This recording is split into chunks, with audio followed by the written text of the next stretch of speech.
Learning to listen. Likewise, if a man does not understand how a woman is different, he can make things worse when he is trying to help.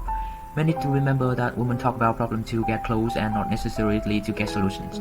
So many times a woman just wants to share her feelings about her day, and her husband, thinking he is helping, interrupts her by offering a steady flow of solution to her problems. He has no idea why she isn't pleased.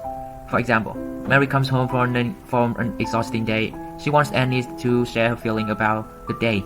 She says, "There is so much to do, I don't have any time for myself." Tom says, "You should quit that job, you don't have to work so hard, find something you like to do." Mary says, "But I like my jobs, they just expect me to change everything at a moment's notice." Tom says, "Don't listen to them, just do what you can do." Mary says, I can't believe I completely forgot to call my aunt today." Tom says, "Don't worry about it, she'll understand."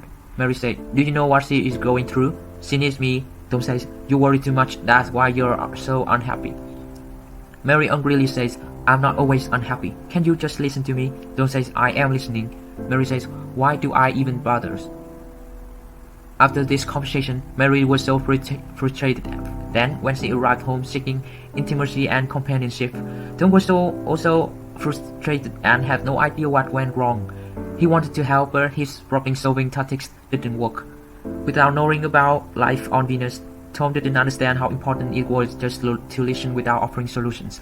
His solutions only make things worse. You see, Venusians never offer solution when someone is talking. A way of honoring another Venusian is through listening patiently with empathy, seeking truly to understand the other's feeling. Tom had no idea what just listening with empathy to Mary express her feeling could bring her tremendous relief and fulfillment. When Tom heard about the Venusian and how much they needed to talk, he gradually learned how to listen. When Mary now comes home tired and exhausted, their conversations are quite different. They sound like this.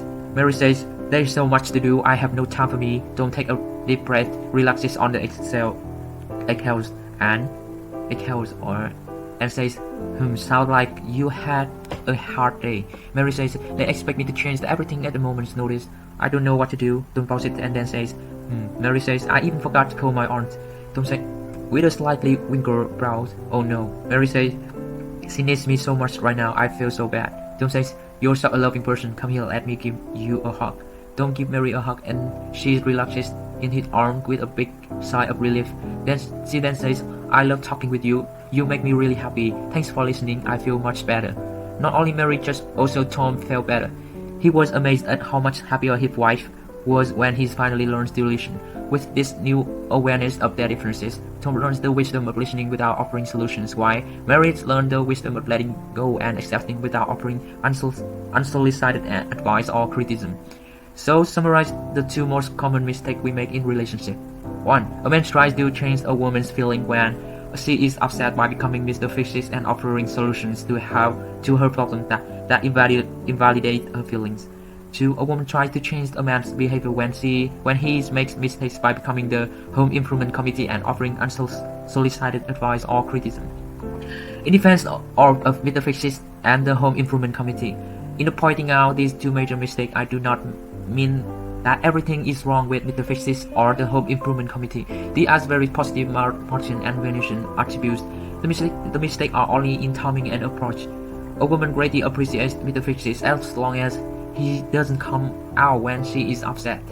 Men need to remember that when women seem upset and talk about problem is not the time to offer solution. Instead, she needs to be heard and gradually she will feel better on her own.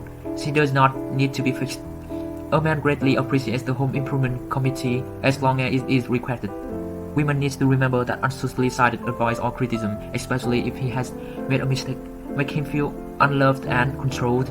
He needs her acceptance more than her advice in order to learn from his mistakes. When a man feels that woman is not trying to improve him, he is much more likely to ask for her feedback and advice. Understanding these differences makes it easier to respect our partner's sensitivities and be more supportive. In addition, we recognize that when our partner resists us, it is probably because we have made a mistake in our timing or approach. Let's explore this in greater detail. When a woman resists a man's solution, he feels his competence is being questioned. As a result, he feels mistrusted and unappreciated and stops caring. His willingness to listen understandably lessons. But remember that women are from Venus. A man at such times can instead understand why she is resisting him. He can reflect and discover how he was probably offering solution at a time when she was needing empathy and nurturing. Here are some brief examples of ways a man might mistakenly invalidate feeling and perception or offer unwanted solution. See if you can recognize why she would resist. 1. You shouldn't worry too much. 2. But that is not what I said. 3. It's not such a big deal. 4. I'm sorry now. Can we just forget it? 5. Why don't you just do it? 6. But we don't do talk. 7. You shouldn't feel hurt. That's not what I meant. 8. So what are you trying to say? 9. But why you shouldn't feel that way? But you shouldn't feel that way. 10. How can you say that? Last week I spent the whole day with you. We had a great time. Okay, then just forget it. Alright, I'll clean up the backyard. Does that make you happy? I got it. This is what you should do. Look, there is nothing we can do about it. If you are going to complain about doing it, then don't do it. Why do you let people treat you that way? Forget them. If you're not happy, then we should get a divorce. Alright, then you can do it from now on. From now on, I will handle it. Of course, I care about you. That's ridiculous. Would you get to the point?